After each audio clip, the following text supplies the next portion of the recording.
Good afternoon, and welcome back to another edition of Badass Marketing. I'm once again joined by the ever so lovely Angela Duns. Angela, what's going on? That's such a loaded question, Mike. It's like everything's going on all at once. Everything, everywhere, all the time. So, what are we going to talk about today? What's going on in our We are world? going to talk about ADA compliance on websites. Ooh, what fun! Well, it is that topic that no one wants to talk about, but it could really bite you in the butt. Yeah. So it can bite you in the butt in several ways. So we do understand that there is just a plethora of predatory lawsuits looking for a reason to sue people, and ADA is just ripe for the picking. There are legal requirements, and websites are considered in the public domain. And being in the public domain, they have to make reasonable accommodations to folks with disabilities. Um, there are, again, folks out there who are filing predatory lawsuits, not so much because they care about ADA, but because, this is an opportunity to, reach settlements, make some money, make a quick buck, and they do this for a living. But well and above beyond that reason, because if that's not scary enough, the reality is it's just good business, right? 25% of our audience has a disability that prevents them from using websites the way that, without any kind of enhancements that make it difficult for them to navigate, to see, to hear, those types of things. So we want to be aware that, we have an audience out there that we should recognize and therefore provide accommodations so that they can use our websites and our tools despite whatever their challenges may be. And there's a bunch of them out there which we can talk about, but the bottom line is web accessibility and making sure that your website is accessible to folks with a variety of potential challenges is just good business. Yes, I totally agree. Now, for some people, they may not know what some of those enhancements are. Do you want to elaborate on that just a little bit? I do, but it probably would be easier if I showed you. So give me a moment while I do that. Visuals are great. Visuals help, right? If you're not listening, If you're listening, the visuals won't help you. But not if so you're listening much. and we walk through the visuals, but you can get an understanding of what we're talking about and whatnot. And it's a Um, great example. I mean, this is exactly what we're talking about is people who can't see, people who can't hear. And if you have a video on your website, they're not going to have access to it. right.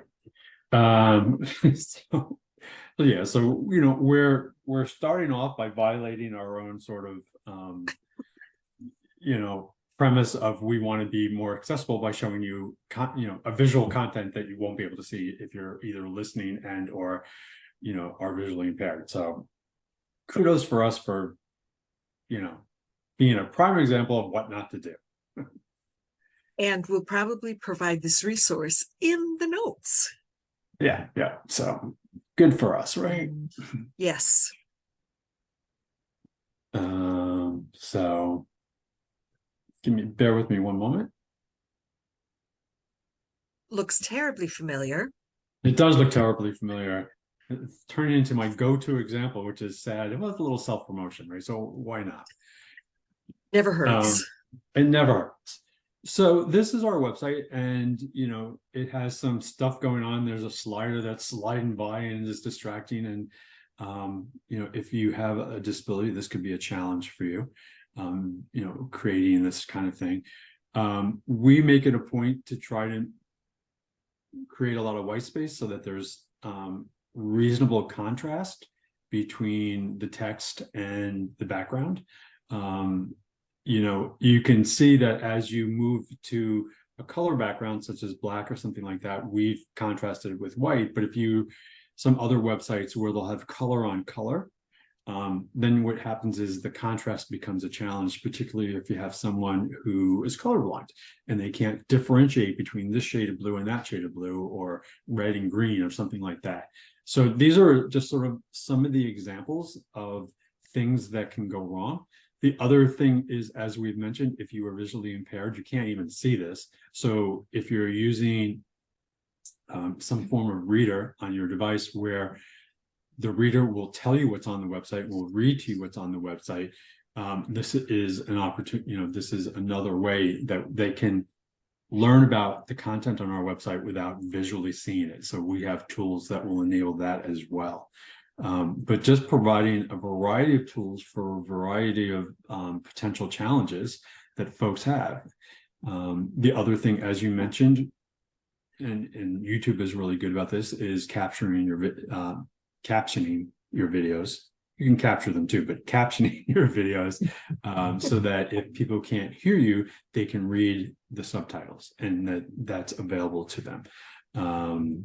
So what we do is, we just give you sort of a quick example, is we use an online widget which helps for some additional options when it comes to challenges in visiting our website. So the movement across the scroll, or can be a challenging if you're seizure prone, or flashing on your website, anything like that. So one of the options we have, or one of the options that one of our visitors to our website, is to proceed in visiting our website in a seizure safe profile, so that anything that could potentially trigger a seizure has been turned off on our website. So you won't see the scrolling, you won't see anything of its flashing. So that's an example of a very specific challenge that somebody may be facing, which is the potential for seizures, that is addressed by this tool. So if there is some visual impairment, so I'm old and I have some visual impairment. So some text is hard to read if it's too small. So we have the option with our visual impaired profile and visual impaired tools, is to increase the size of the font, to increase the contrast, to make it easier to read. We understand that for some folks, whether it's out of convenience or it's a challenge, reading the text is difficult. So what we do is we provide a button that will read the text to you on every page. So if you click this,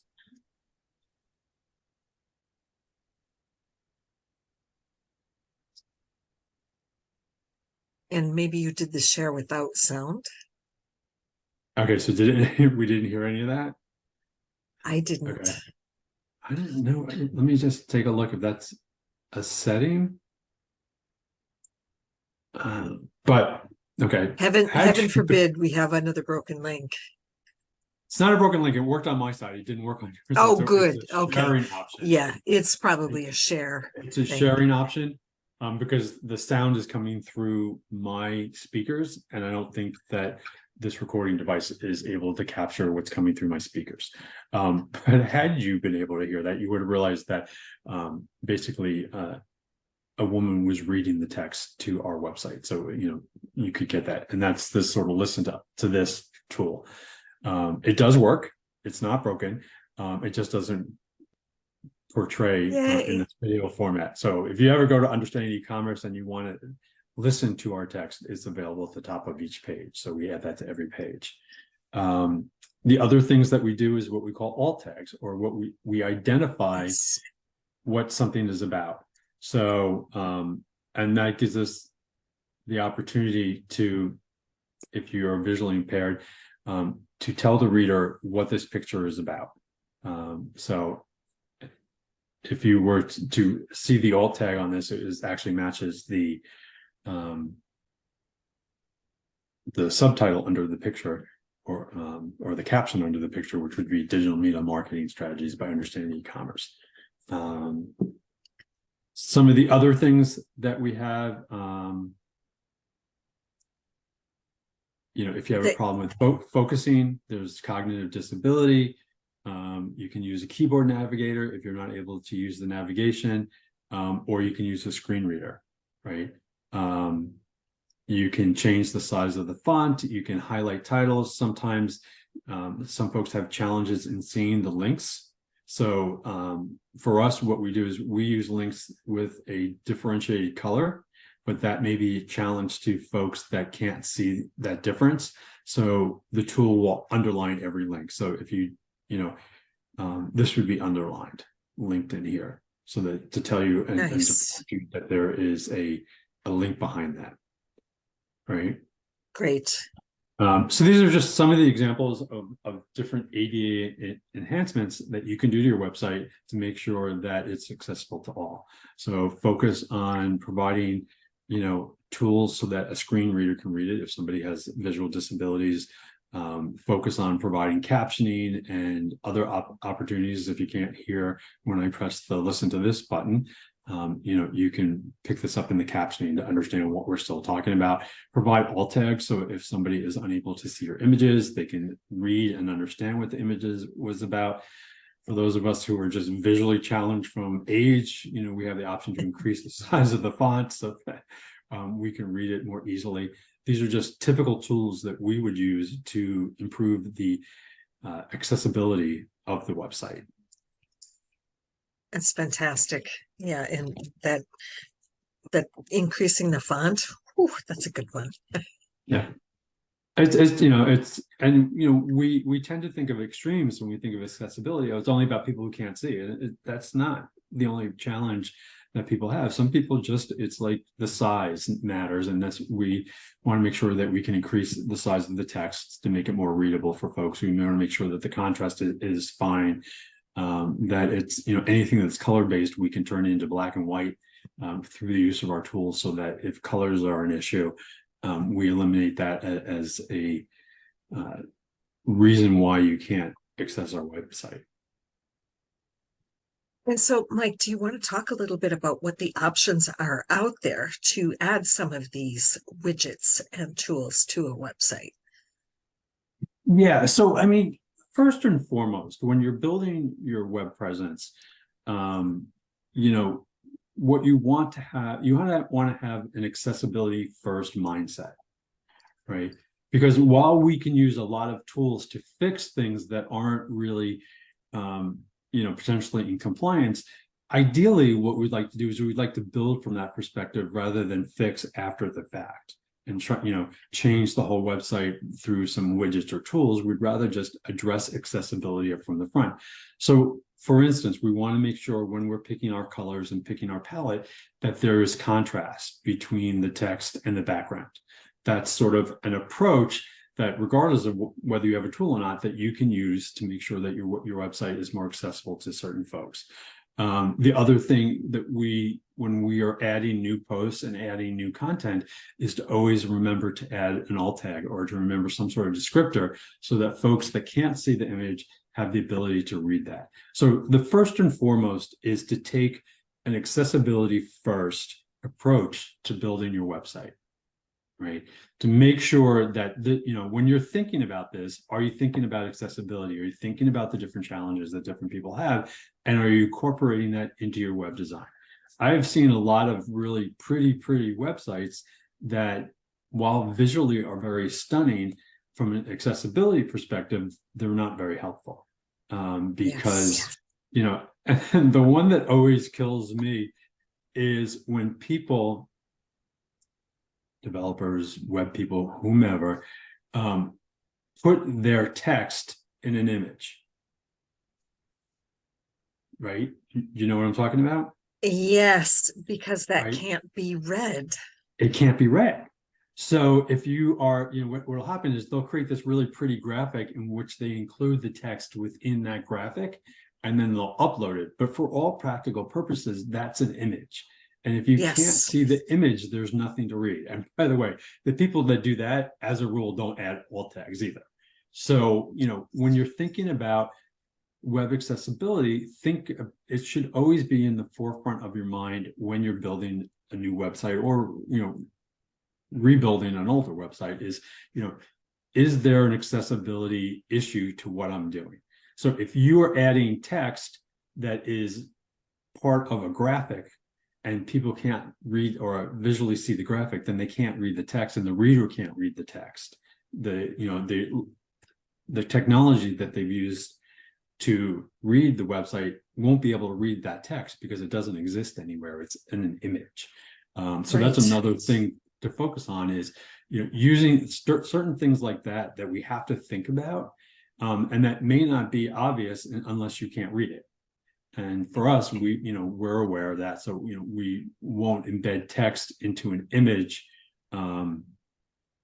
unless it's supported by other, The alt text and the alt tags or captions. captions or things like that. So for instance, if you're looking at the scroll across our the top of the banner, those are images, and the text on those images are aren't readable because they're on the images. But then you'll also notice that we also have a link below it with that text repeated, so that you can realize that's what we're talking about. So we offer you a visual of it, but also understand that we need to give you, actual text so that people know what that particular topic is about. So when we do use text like we're using in this these header images, we also complement that with the links, the verbiage, and the captions. So we'll make sure we produce that in other places so that it still becomes readable to whoever the user is visiting our website.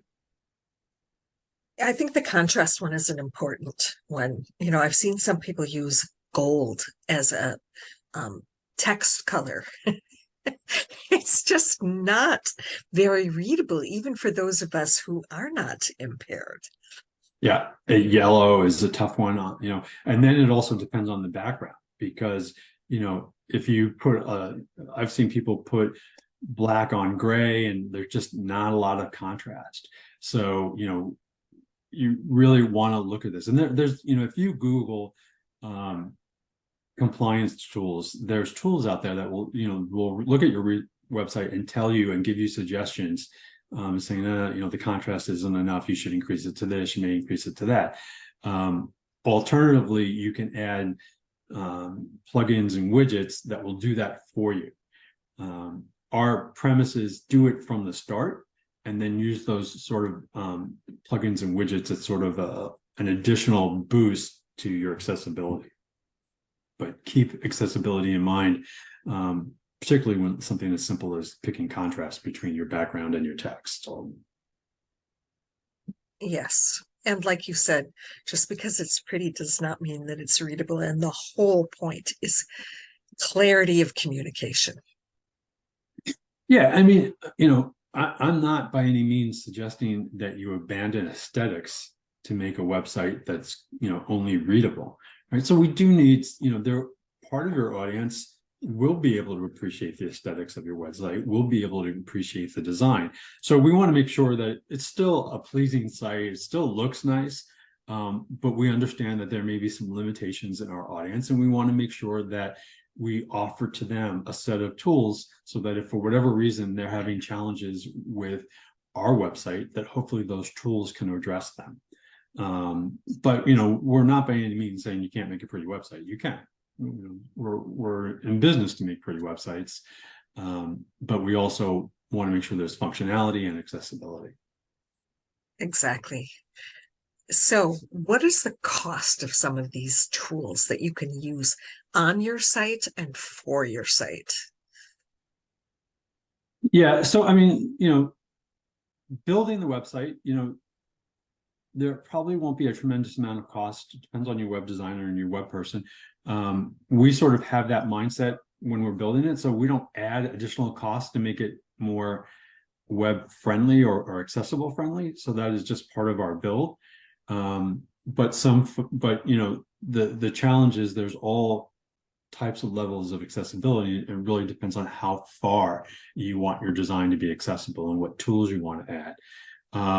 For instance, we add this particular widget down here that we talked about to offer our audience some additional tools that they can use to make the website more accessibility.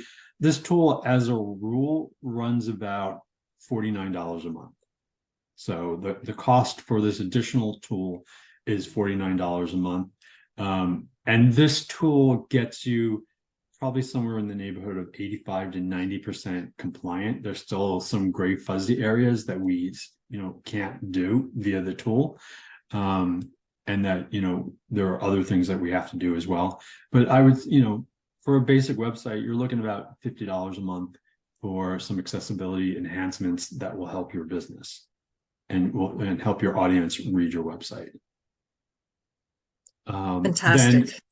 Then some additional costs is you can hire, there are folks that are professional reviewers or audit your website, and they have a cost where they'll go through line by line, picture by picture, and that the cost of that will be a function of how big your website is, how many pages you have.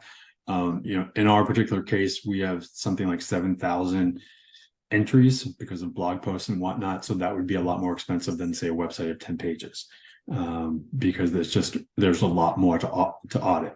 So, the audit function, if you're going to use somebody and for compliance purposes and do an audit, it's going to cost more if they're doing it manually, if the site is larger, obviously. And so it's not just websites that need to be compliant. There are opportunities even on LinkedIn. Every time you add an image, it asks you if you'd like to add some alt text. So what's your advice about using it outside of websites?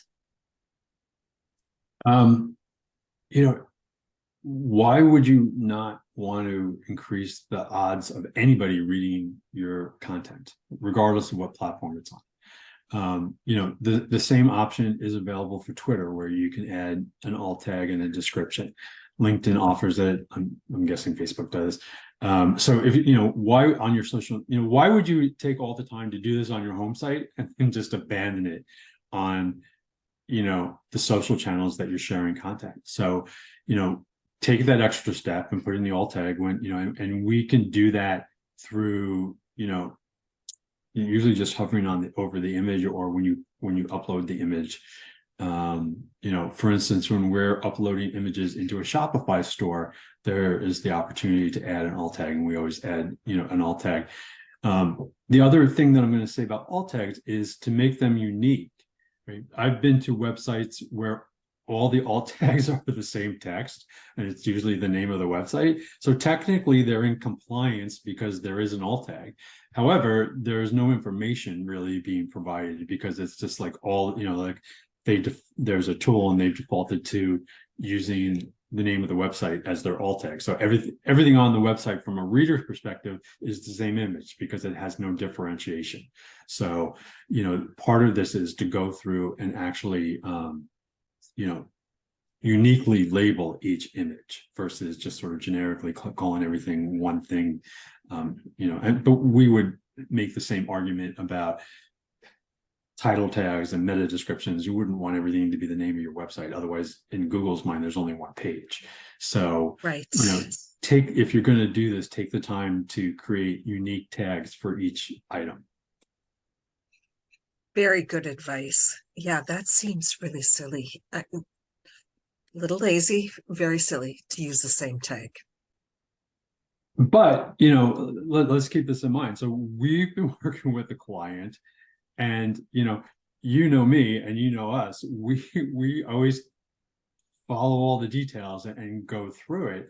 And, the client was unhappy with us because we were taking a long time, because we were entering, it was a web store, and we were entering 800 products, and we were taking the time to find the image, enhance the image through some graphic design type of thing, label the image, upload that image, upload text, create meta tags, create all kinds of stuff. So you can imagine, I would say that every product description, and we were creating unique product descriptions for every one, that every product description was taking us about a half an hour, and in the client's mind, they're like, put up a picture and put up a title and be done. Like, it's just, for us, like, that makes us cringe, because, the client was basically interested in the volume of getting the products up there, and we're interested in the SEO aspects, the accessibility Yes. aspects, you know what I mean? And so from our mind, like, well, why would you do it that way? And from the client's perspective, like, I don't want to spend that much money for that much detail. Or that Um, much time. and that I much get time. that too. Yeah. And for us, that just like, oh, that's the wrong answer. Right. We're not the people for you, because in our mind, what's the point of putting something up there if it can't be found, if you can't have unique tags and things like that to make it more findable, make it more easier for folks to use your website. Why wouldn't you put it in a product description? Why would you skip the product description? Right. Because it takes time. But we do that for a living. So for us, that's very important to have a unique product description, to make sure it's complete and accurate, to make sure that there are images and that all those images have alt tags. So, I understand the customer's perspective. I don't necessarily agree with it, but they're the customers, so they get what they want. But that's not how we would do it. We would sort of go that extra step and do that. Some of our clients appreciate that, and some of our clients are like, no, just do whatever is quickest. And we're like, it's your call, but fine. We're not happy when you Yes. do. Right. Well, the findability is the whole point with when you're doing B2C. It's Well, B2C, anything, B2C, B2B, like if in our mind, if you're going to go through the effort of hosting a website and putting a website up, why would you not do everything in your power to make it more findable, to make it a better user experience for your audience once they land there? But that's time and money, right? Those yes. enhancements, whether it be the product descriptions, the alt tags or anything, those are time and money. And, some folks choose not to, to do that. We get that. They're not clients that we particularly want to work with, but, we wish them well, and we probably redirect them. Some of them we accommodate, but as a rule, like that's not how we operate, compliance and things like that. Right. Right. So, any other considerations about compliance that people really need to know? Yeah, yeah, like that's another can of worms. Very, so there is compliance around ADA and making sure that you're taking reasonable accommodations for your audience. The other accommodations sort of get into things like privacy, right? We are based in the lovely state of California, and the lovely state of California takes privacy very seriously. And one of the, so you have to make sure that you are transparent and disclose, all of the things that you collect, whether it be cookies. And the first thing from a compliance perspective is when you first come to our website, there is a cookie consent, and our cookie consent, for example, tells you that, we collect information, and this information is processed through data, and that this information, it is, before you enter the website, you need to consent to this. And we give you two options. One, we give you a link to our privacy policy. So if you want to know exactly what we collect and what we do with it, there's that option. And then if the other option is like, nope, I don't want you collecting any information, and if you've historically collected information, we want you to delete it. So we have this opt-out preference, right?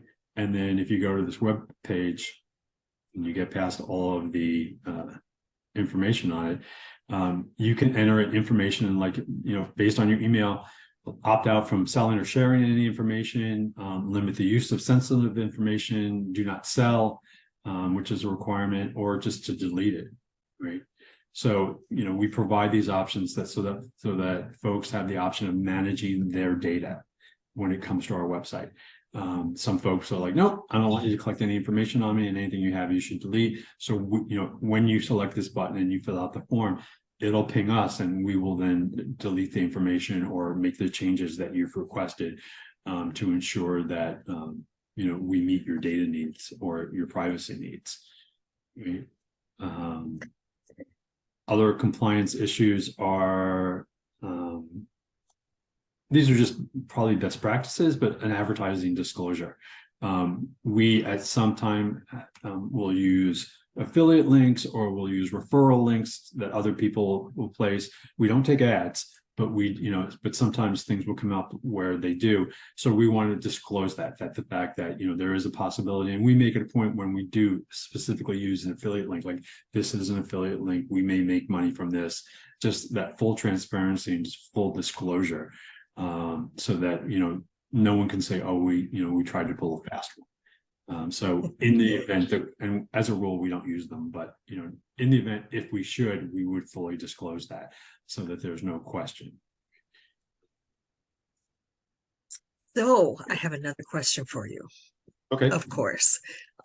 When you are working on user-generated content, are there any considerations that come up there?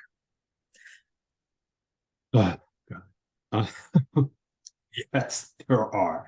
That's an interesting topic, because for the longest time, we took and accepted blog posts from other folks, and we do not do that anymore. One of the challenges is just managing, right? So when you post on our website, there's a full page. We don't have anymore because we don't take them anymore, but we just have a full page where, like, in order to post, you have to, acknowledge that you take responsibility and you ensure that this is original content and you're not sharing someone else's content. Of course, if somebody's trying to spam or do whatever, they don't care, and they say, yes, I agree to that, and then do what they want anyway. So what we were having a challenge with is folks were submitting a guest post onto our website. They were including an image that they didn't own. And so what we were getting is like nasty letters and notices, like, you're using our image, and we're like, but it was a guest post. But since it's on our platform, we have that responsibility. So yes, you need to be aware that external content, especially if they are using someone else's content, which is not that rare in this world, if they're cutting and pasting, or if they're using images, like, in order for them to use the image, just like you, in order for you to use the image, you have to own it or have rights to it. It has to either be in the public domain, or you have been granted rights to it, things like that. We, as a rule, found that very difficult to police when it came to other people's content. Obviously, we know where our own content comes from. So as a rule, we just no longer accept guest posts, because, we were sort of getting a lot of that feedback that not all this was necessarily original content, or that the guest post, had the right to use the images or the content they were trying to share.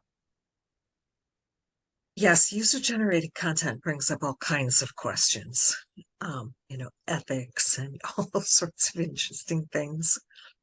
Yeah, I mean, it is interesting, where a lot of people will put disclaimers on their website, like, this doesn't represent our opinion, or doesn't, and which is fine. But in our opinion, if it doesn't represent our opinion, why are we posting? So especially when it contradicts what we do, right? So we're not going to use other people's user content, or accept guest posts or comments that are offensive or that go against what we would typically do. So, for us, the challenge of trying to police that, considering the volume of traffic that we get on our website, and the submissions that we were getting something north of 50 guest posts a day. And just trying to manage whether or not all those were original, and, like, we could take everyone and run through a plagiarism check and do that, but that's very time consuming, especially when there's 50 of them. So for us, we don't have the bandwidth for that, so we just don't do that. But be aware, if third parties are posting onto your website, that's still your platform, so you will have a responsibility, if they're using stuff that's been, that isn't theirs to use. Right. And then you get into just the etiquette of it, right? Like, it may be perfectly original, but it's offensive. So, some content, is, and we see this on all the social media platforms, when social media platforms will block or hide certain content that they deem to be potentially offensive. We share stuff on social media, and we get blocked occasionally, like, that was offensive. I'm like, I have no idea how you took offense to that, but whatever. But you'll see that on social media platforms too, where they'll either block it, and if you continue to do that repeatedly, they'll just bounce you off the platform.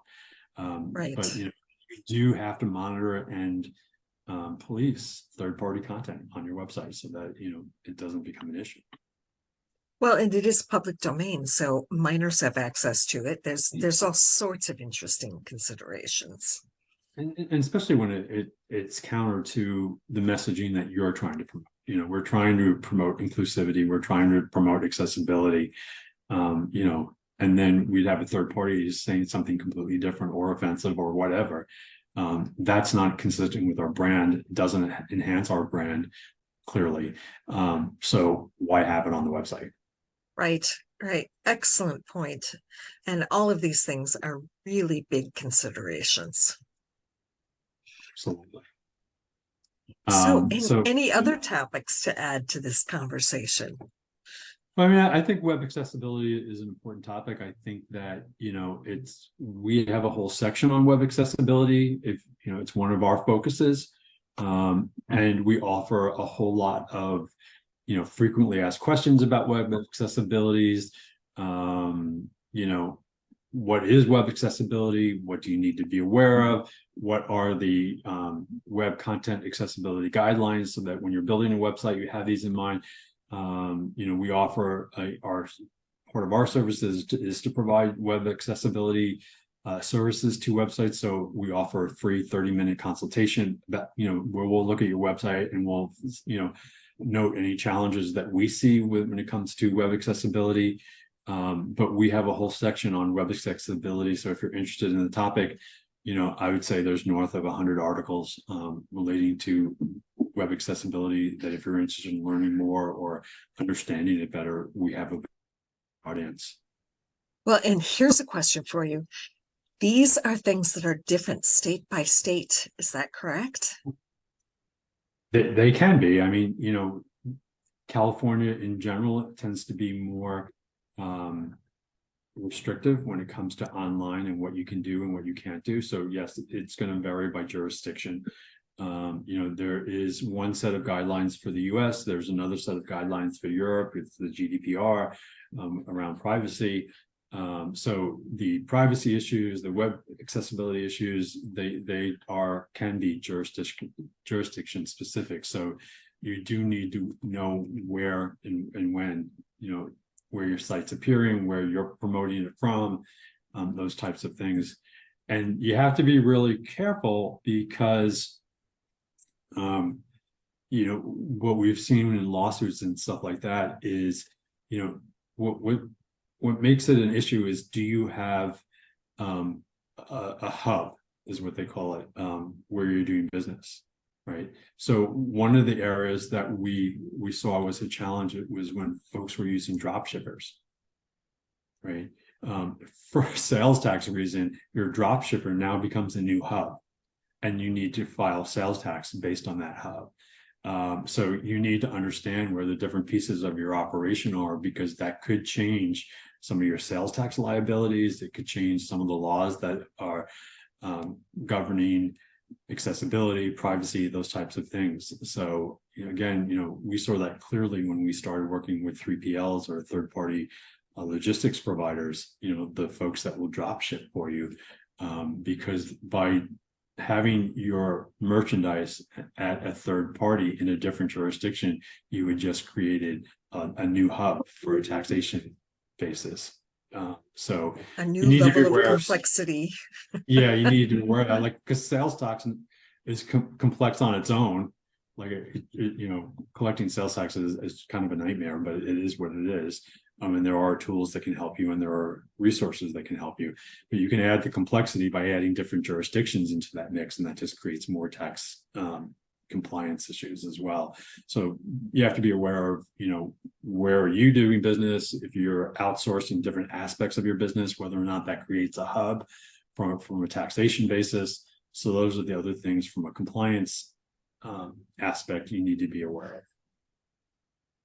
So interesting. It gets so complex so quickly. It does. And I mean, and that's kind of, why it's important that you have someone who understands and knows this to sort of guide you. Some folks choose to just basically ignore this and put their head in the sand. And for most of those folks, they're okay because they're under the radar and they don't get a lot of traffic. But do you really want that risk? This is, these are from a business perspective, these are risk decisions that you need to make, right? As to whether or not you want to be in full compliance or whether or not you want to take the extra effort to do this stuff or not. And again, we think that's a risk decision that needs to be, considered, or a risk assessment that needs to be considered from the business perspective. We, from a risk perspective, if you don't want to do all your SEO stuff, and the risk is you won't be found. And for some clients, that's a risk they're willing to accept. And we don't dictate what the risk is. That's the business person, and they need to figure it out. We'll help them in figuring it out, but ultimately that's a business decision. What you choose to do on your website. We'll guide you, we'll offer advice, we'll suggest to you what we think are best practices around these. But at the end of the day, you have to decide what's best for your business. And some folks would rather save money than do some of these things. That's a risk choice. So, are we ready to wrap it up in a nice, neat bow? I think we are. And, compliance is always a tough one to wrap up in a nice bow. Be aware that there are professionals out there, not unlike us, who can help you with this, who will help you with web accessibility, will help you with privacy, will help you with tax compliance and things like that. And we're in the business, so it's to our benefit that you hire these folks because we're one of them. But it is probably just a good business practice because nobody wants to be sued, nobody wants that letter. And we've been on the receiving end of them, and I can tell you it sucks. So folks are out there to help you. In my opinion, this is money well spent. It definitely sounds like for me. With that, we thank you for joining us for another edition of Badass Marketing. If you like what we talked about, give us a like, give us a shout out, give us a comment. If you didn't like it, give us a whatever that is, a thumbs down, or leave some sort of comment. If there's something we didn't address or you'd like more information on, or you'd like to suggest a topic for a future comment, that's more room in the comments below as well. We'd love to hear from you, and we look forward to seeing you next week on Badass Marketing. Angela, have a good week. Bye, everybody. Thank Bye, you. everybody. Thank you.